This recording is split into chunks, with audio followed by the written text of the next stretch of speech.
Tragic loss. 5-year-old girl dies after bathing with father's girlfriend. On a fateful morning of September 11, 2019, at an apartment complex in Las Vegas, an emergency call was made to 911. The trembling voice on the other end identified herself as the caretaker of a 5-year-old girl, Jania Russell, reporting that the child was unresponsive.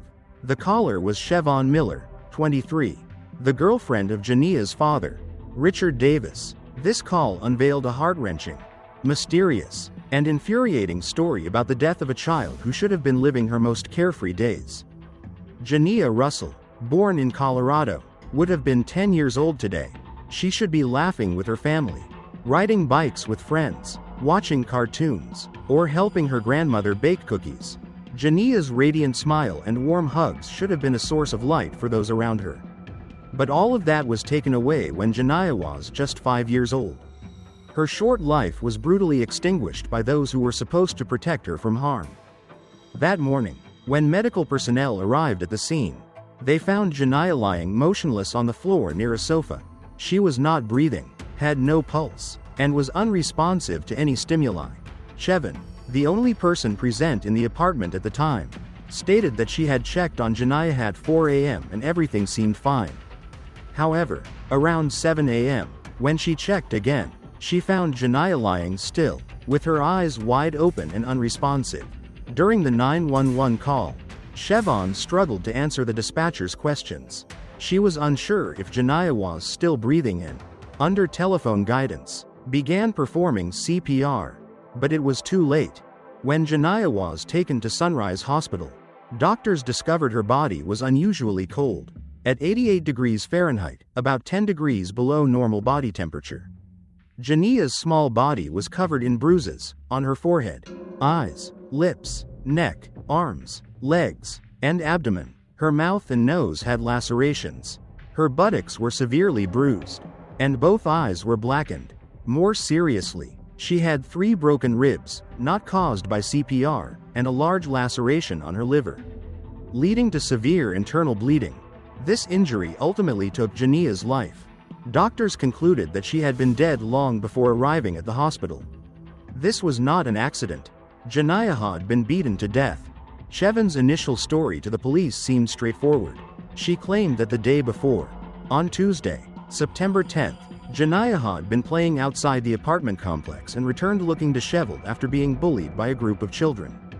Jania had a black eye, messy hair, and dirty clothes, but Chevon did not consider it serious.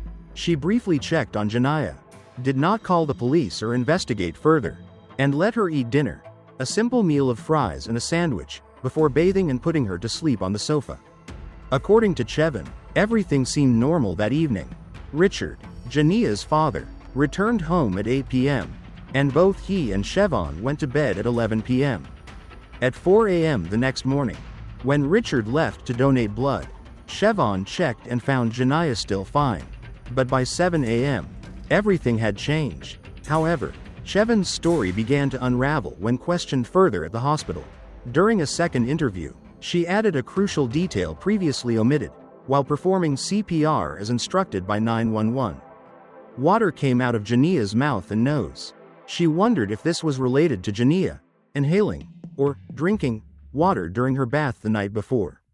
However, doctors quickly dismissed this possibility. Water in the lungs was not the cause of death. Jania died from blood loss due to the liver laceration, an injury that could only result from a very powerful blow, equivalent to that suffered in a severe car or plane crash.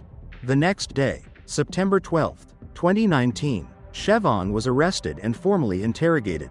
This time, she appeared with suspicious marks on her body, cuts on her wrist and ligature marks around her neck, suggesting she had attempted self-harm after returning home with Richard the night before. During the interrogation, she vehemently denied harming Jania. She repeated that Jania was alive and breathing during the bath and that she had only left briefly before finding her unresponsive. However, detectives did not accept this explanation. Medical evidence showed that the liver injury would have caused Jania to survive only a few minutes after the blow. With Richard having left the house at 5 a.m., Chevon was the only person present when Jania died. Detectives pressed Chevon relentlessly, They pointed out that the extent of Jania's injuries, from deep bruises to broken ribs and a crushed liver, could not have resulted from an altercation with children outside. They showed her images of a healthy liver compared to Jania's ruptured one, emphasizing that only extreme force from an adult could cause such damage. Siobhan insisted she did nothing wrong and that she loved Jania like her own child. However, the inconsistencies in her statements, along with her self-harming behavior, led detectives to believe she was hiding the truth. Meanwhile, Richard Davis, Jania's father, remained an enigma. A year later, in August 2020, DNA test results from semen samples under Jania's fingernails confirmed they belonged to him. This led to Richard's arrest on charges of murder, child abuse, and sexual assault of a minor under 14. However, the sexual assault charge was later mysteriously dropped before Cheven's trial. Throughout the investigation, Richard remained silent, providing no clear statements. His behavior at the blood donation center on the morning of Jania's death, appearing sad and anxious before being informed of the news, further raised suspicions. Who was truly responsible for Jania's death? Cheven, Richard, or both? Cheven's trial proceeded first. She was convicted of first-degree murder and 6 counts of child abuse resulting in serious injury, receiving a sentence of 20 to 50 years in prison. Meanwhile, Richard was released on bail, and his legal fate remains unclear to this day. Jania's grandmother, Tears Russell, who has relentlessly sought justice for her granddaughter, believes the story is not over. She asserts that Richard was involved, based on what she knows about his violent past and his own statements that "my hands are registered weapons in Nevada." She questions why Jania's hair was not wet when medical personnel arrived if she had indeed been in the bath as Siobhan claimed. Could Jania's death have occurred earlier, with everything afterward being a staged cover-up? After the trial, Tears Russell sat silently in an empty room, clutching the few memories she had of her granddaughter. She remembered Jania's sparkling eyes as she talked about her dream of becoming a big sister and taking care of younger siblings. If the child were still alive, she would probably be a little taller, have longer hair, and maybe enjoy dancing or drawing, she said tearfully. But such imaginings only deepened the pain in her heart. Tears could not understand why her daughter had left Jania with Richard, a man who had boasted about his weapon hands. She blamed herself for not doing more to keep Jania safe in Colorado. Jania Russell was not only a victim of those closest to her but also failed by the system. She was moved from Colorado to Las Vegas without proper legal documentation. While Colorado still held custody, no one checked, no one intervened, and the result was an irreparable tragedy. Now, Jania lies in a cold grave, but her story continues to resonate through her grandmother's words and those who seek the truth. Jania's case is not just a family's grief but a wake-up call for society. It exposes the negligence of adults, the failure of the child protection system, and the cost of silence. Jania had cried for help, even if only through innocent whispers to her grandmother.